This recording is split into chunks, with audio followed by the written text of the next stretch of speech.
Let's open up some headlights. So there's lots of different things to look at. You've got some Butyl seals, you've got some Perma seals, you've got maybe something kind of in between. Let's go through some of the different options here. What's it going to take?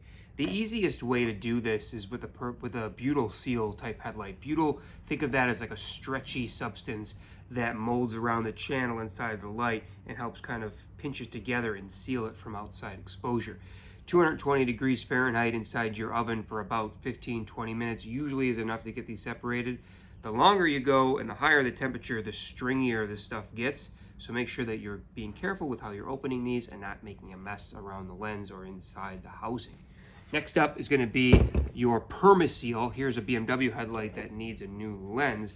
Perma seal is more like I guess I would call it kind of a hard rubber substance. So it's not going to be sensitive to heat as much as the Butyl is. It's not going to change its shape. Think of it as like a caulking or something like that. And in there, you'll have to probably bump the temperature up a little bit and do a few rounds of heat cycles to try to loosen up the housing. Because what you're doing here is you're not trying to kind of turn the sealant into goo like what we're doing with the Butyl substance. We're trying to do is almost kind of expand the housing a little bit using heat, which will allow us to use our tools to get in there and separate the lens from the housing without causing problems.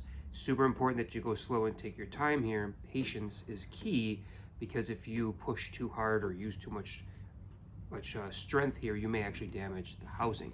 It's also vitally important to, when you do get these two separated, is to clean off all of that permanent seal so you can replace it with another sealant when you go back on. Usually Butyl is what we would recommend.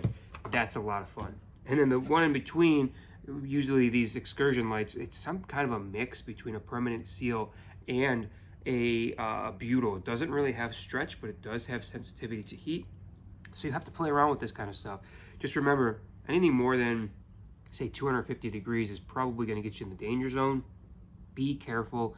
Never do too much heat. Take your time, 15-20 minutes at a time. Start to use your tools that you have to carefully separate the lens from the housing. The last thing you can do is bust out your ultrasonic cutter and actually separate the lens from the housing. Now that's something that we can do here as well. We've got the ultrasonic cutter to do it.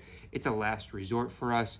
We always prefer to preserve the stock housing and lens kind of connection where you have that integrity, because if you do cut the lens off, now you're having to seal it on the outside and on the inside to make sure that everything is still working properly. It's totally okay to do that, and we will often run a sealant around the outside edge of a light after we've installed it just to double seal it up. However, when you could keep the integrity of the housing intact, that's usually the way we recommend that you go. Hope that helps, guys. If you have any questions, please reach out. We're always here to help.